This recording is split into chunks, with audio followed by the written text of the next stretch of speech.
It's loud, it's not allowed. All right, in response to the affirmative side, first of all, I want to say, how is the $12 irrelevant? You know, don't we always go based off history to kind of see how future things are going to work out?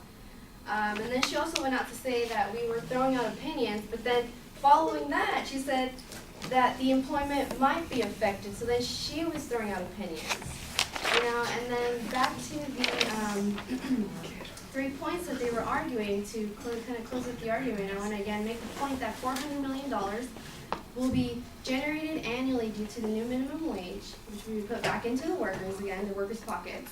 They keep saying poor businesses, they won't be able to pay, and you know, they'll have to close their doors. But what about all that money that's being placed back into the economy?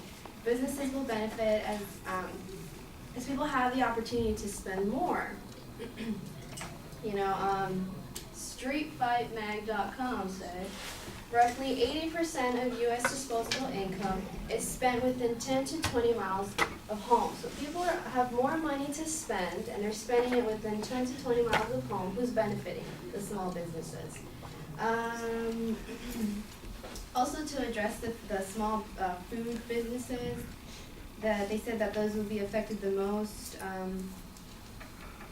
According to CheatSheet.com, a recent survey finds food costs are the most common area where Americans break the budget.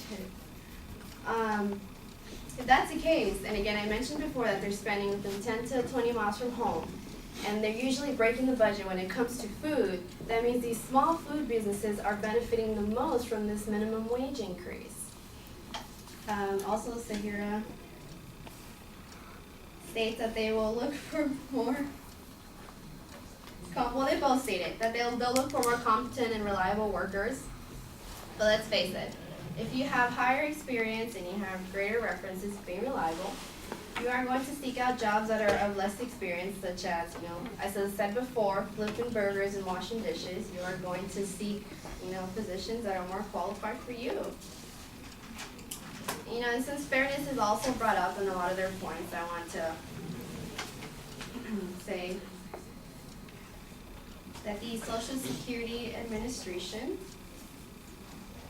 new data from the Social Security Administration reveals Americans made more in 2014 than the prior year, which is good, but the majority of the country is still below average on the pay scale. So how is that fair? Again, the issue of inflation is completely overstated. As I mentioned before, and my partner did as well, inflation will not have a substantial effect according to economists in history. And according to Dole.gov, since 1938, the federal minimum wage has been increased 22 times for more than 75 years. The real GDP per capita has steadily increased even when the minimum wage has been raised. In other words, even when the minimum wage has been raised, there hasn't really been a substantial effect on the economy. So again, that proves my point that they're overstating the fact that inflation is going to have a huge issue. It's going to be a huge issue when they raise it. You know, and the minimum wage should be left in place.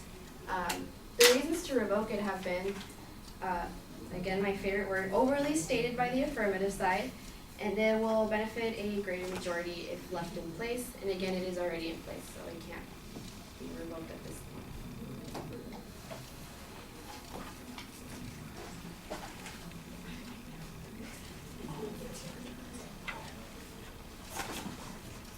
Subscription to that Street Fighter magazine. Beating up chicks on the street.